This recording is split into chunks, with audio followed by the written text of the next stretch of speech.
And he's nothing like that in real life. He's kind, sweet, loving. He's nothing like, he doesn't, no psycho, no weirdness. And he said, by the way, you'll be wearing a dress all the way through it. I was just coming off of some kind of Winston billboard or some kind of campaign, and I thought I was everything. And I go, I can't wear a dress. And he said, why not? I did.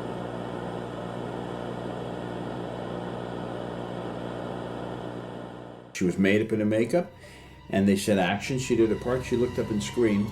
They locked it in, and the director got the same angle as a rubber Vermiles, about 3 feet tall on the ground, and they had a groove in her mouth, and they had to get the flash of the knife, my angle of the wrist, and it was 1, 2, 3, and I slammed the knife into her mouth. An assistant had an air pump from a bicycle with the tubing from a fish tank filled with fake blood, and he pushed it, and then blood flew out her mouth, and that's how they got that effect.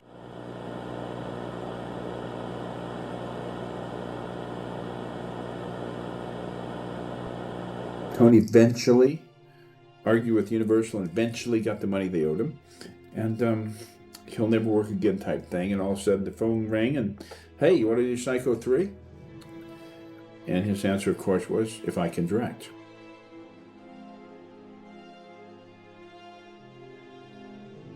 I remember for the first month or two before the movie, I'd go up to the house and he'd be walking around the yard with this device, this rangefinder from his neck, and he would be aiming it at different items and have people walk and talk and looking at every imaginable director's book there is, everything. And the first day on the set, the DP, Bruce Surtees, walked up and says, Tony, this shot up the stairs, how would we shoot this?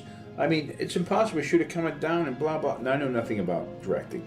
And Tony looked at him and goes, well, and he said that in front of a lot of people, putting Tony on the spot. Tony goes, well, first of all, Bruce, if we use a baby here and a so-and-so 5K there, and we shoot it with the 16 millimeter whatever, and we pull back here, we come around the corner, if we come back and we hit the 8 spot there, and 7 seconds in, we should swirl it back around, by that time bracket out, and then time it with another light, this and that, I think we'll get it. And Bruce Surtees looked at him and he goes, I apologize and will never question you again. He studied. He studied for so many months to be a director. He was great for his first shot out.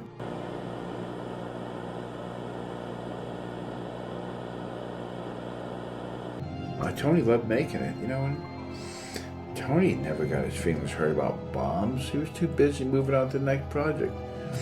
Tony wished everybody the best and never had an unkind word. He always say, how could that possibly help that person?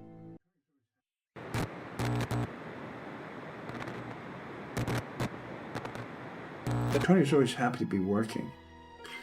He would read most scripts. He would enjoy most things.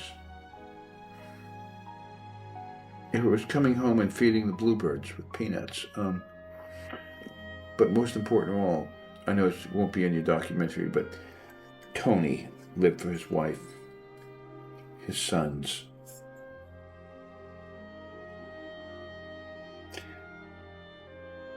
And he gave 100%. He was honest. He was honest to his craft. He never lied to anybody.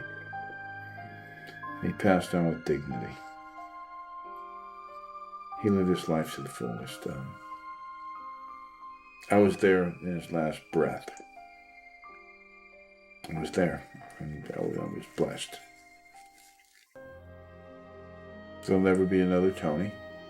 Never. I would never try or pretend to be him. He was just a great man.